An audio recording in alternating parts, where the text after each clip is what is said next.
મુંબઈના Bandra East railway station નજીક આવેલા ગરીબનગર વિસ્તારમાં આજે મોટા પાયે રેલવે પ્રશાસન દ્વારા મેગા ડિમોલિશન ડ્રાઈવ હાથ ધરવામાં આવી હતી. પશ્ચિમ રેલવે દ્વારા જમીન પર ગેરકાયદેસર રીતે બાંધકામો દૂર કરવાની કામગીરી શરૂ કરવામાં આવી હતી. ભારે પોલીસ બંદોબસ્ત, જેસીબી મશીનો અને ડિમોલિશન ટીમો સાથે કાર્યવાહી કરવામાં આવી હતી. રહેવાસીઓનો આક્ષેપ છે કે યોગ્ય નોટિસ કે પુનર્વસન વિના જ કાર્યવાહી કરવામાં આવી રહી છે. ઘણા પરિવારો વર્ષોથી અહીં રહેતા હોવાનો દાવો કરી રહ્યા છે. સ્થાનિકોના જણાવ્યા મુજબ થોડા મહિના પહેલા પણ આ જ વિસ્તારમાં આવી કાર્યવાહી હાથ ધરવામાં આવી હતી અને હવે ફરી એકવાર ડિમોલિશન શરૂ થતાં લોકોમાં રોષ જોવા મળી રહ્યો છે.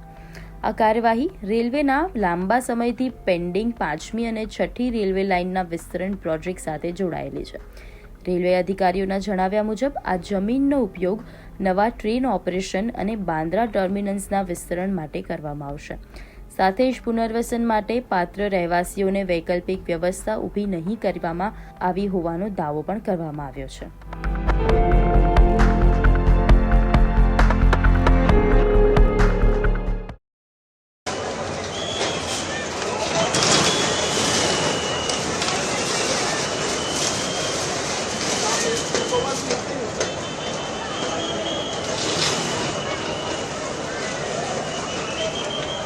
गायब चल रहा है।